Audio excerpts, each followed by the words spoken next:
They don't teach you this in history class. Behind the glory of Rome's Colosseum, in the shadows beneath the roaring crowds, existed a nightmare so brutal that ancient historians tried to bury it. What happened to captive women in the gladiator barracks wasn't just cruelty, it was systematic, organized, and sanctioned by the most powerful empire in human history. What you're about to hear will change everything you thought you knew about ancient Rome. Picture this. You're a young woman living in Gaul, Britannia, or Germania. You've just watched Roman soldiers slaughter your father, your brothers. Your village burns. Smoke fills the sky. Then the chains come, cold iron around your wrists. You're marched hundreds of miles in lines of the conquered, stripped of your name, your language, your humanity.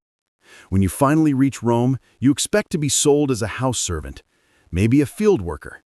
But then you see it, the Colosseum, rising like a monument to violence.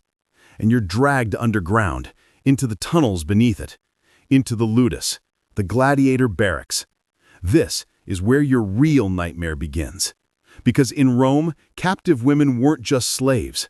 They were currency, rewards, toys for men who killed for sport.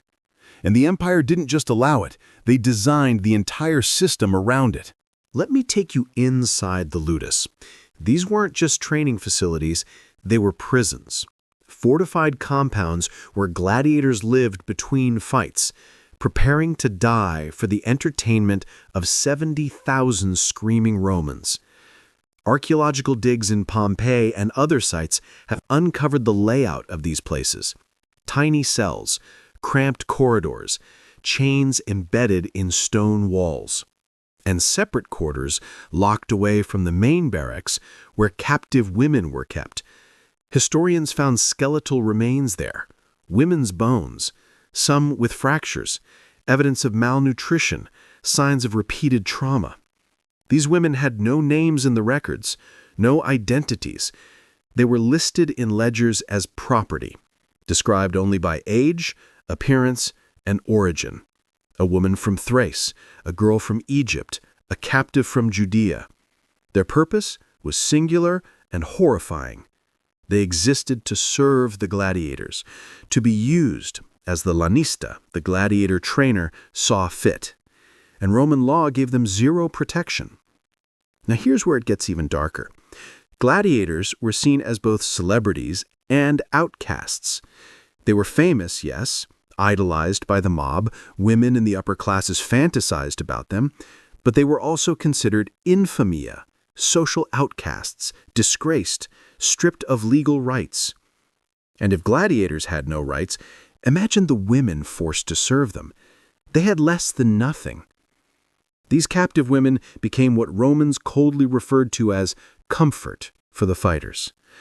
After brutal training sessions, after watching their comrades die in the arena, gladiators returned to the barracks where these women waited, not by choice, by force. The system was designed to keep gladiators compliant, give them small rewards, let them exert power over someone even more powerless. It's psychological control at its most sinister. Keep the fighters satisfied just enough that they don't rebel. And the cost? The bodies and souls of enslaved women. Women who had no escape, no voice, no hope. But the horror didn't stay hidden in the barracks. Roman crowds demanded more. They wanted spectacle, blood, humiliation. And captive women became part of that too.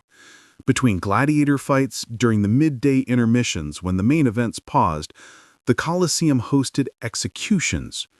Criminals fed to beasts, prisoners crucified or burned alive. And sometimes women were forced into the arena, not as trained fighters, as victims. Dressed in costumes, sometimes as mythological figures, they were subjected to public assault, torture, and death. Ancient sources describe these midday games as grotesque displays where the boundaries of cruelty were tested. Some women were forced to fight each other without weapons training, stumbling and terrified while the crowd laughed. Others faced wild animals with their hands bound. This wasn't combat. It was ritualized murder, entertainment built on suffering, and Rome called it civilization. Then there were the gladiatrices, female gladiators. Now, Hollywood loves to romanticize them as empowered warriors, but the reality was far grimmer. Most gladiatrices weren't volunteers. They were captives, criminals, or women sold into the arena by debt or desperation. They received minimal training compared to male gladiators. They were novelty acts, exotic entertainment. The crowd viewed them as spectacle, not athletes. Ancient writers like Juvenal mocked them, calling them unnatural and degrading. But here's the sick irony. While Romans sneered at women fighting in the arena, they had no problem watching them die there. Gladiatrices fought in the same blood-soaked sand. They suffered the same wounds, but their battles were treated as jokes, warm-up acts. The empire that claimed to value virtue and honor had no problem sending enslaved women to be slaughtered for laughs. And when they died, they weren't remembered, just buried in unmarked graves, like refuse. Now let's talk about the elites, the senators, the patricians, the wealthy merchants who sat in the marble seats above the Colosseum, sipping wine while people died below. They didn't just watch, they participated. After the games, the most attractive captive women were sold at private auctions, bought by rich Romans as concubines, personal slaves. These weren't marriages. These women had no legal status, no ability to refuse. Roman law explicitly allowed masters to use enslaved people however they wished, and the law didn't even pretend to offer protection. A wealthy Roman could buy a captive woman from Germania, parade her at a dinner party, and no one would question it. In fact, it was a status symbol. Owning exotic slaves from faraway lands showed your wealth and Rome's dominance. These women lived in golden cages, fed well, dressed in silk, but they were still prisoners, still property. And if they displeased their masters, they could be sold, beaten, or sent to the arena themselves. Here's what the history books don't tell you. This system wasn't accidental. It was policy. Roman expansion was built on conquest and enslavement. Every time the legions defeated a new territory, thousands of captives flooded into Rome. Men became laborers, women became commodities. The entire economy ran on this. The Colosseum itself was built by Jewish slaves after the siege of Jerusalem, and those same slaves filled the roles we're talking about. Captive women in the barracks, victims in the arena, servants in the homes of senators. Rome didn't just tolerate this, the empire required it. Without enslaved labor, the system collapsed. And the gladiatorial games? They weren't just entertainment. They were propaganda, a way to remind the Roman mob that their empire was unbeatable, that Rome's enemies would be crushed, enslaved, and humiliated. And captive women were living proof of that dominance, walking symbols of conquest. Their suffering wasn't a side effect, it was the point. The archaeological evidence is damning. Excavations at Pompeii uncovered a gladiator barracks preserved by volcanic ash. Inside, researchers found the remains of 18 people. Most were gladiators, but one skeleton stood out. A woman, wearing expensive jewelry. She wasn't a fighter. She wasn't a servant. Historians believe she was a wealthy Roman woman who had snuck into the barracks, likely seeking a forbidden affair with a gladiator. But here's the chilling part.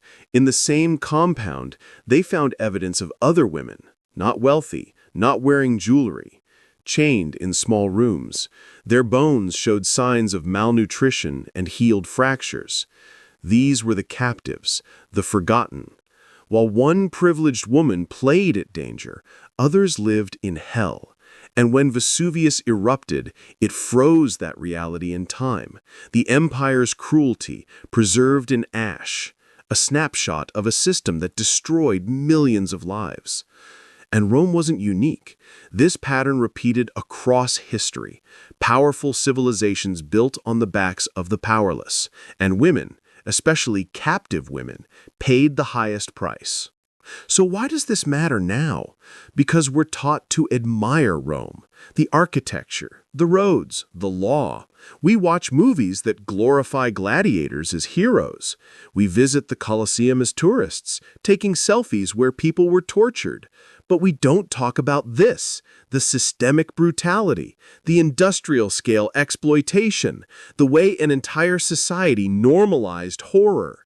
And here's the uncomfortable truth. This isn't ancient history. The mechanisms of control, dehumanization, and exploitation didn't disappear. They evolved. Different names, different methods, but the same core idea. Power structures built on the suffering of the vulnerable. The same denial, the same erasure. Rome tried to bury this. Historians glossed over it. But the evidence doesn't lie. The bones don't lie. And if we're going to understand how civilizations fall, how empires rot from within, we have to face what they really were. Not myths, not legends, but machines of cruelty painted in marble and gold. What happened to captive women in Rome should horrify you, because it reveals what humanity is capable of when power goes unchecked. And that's a lesson we can't afford to forget.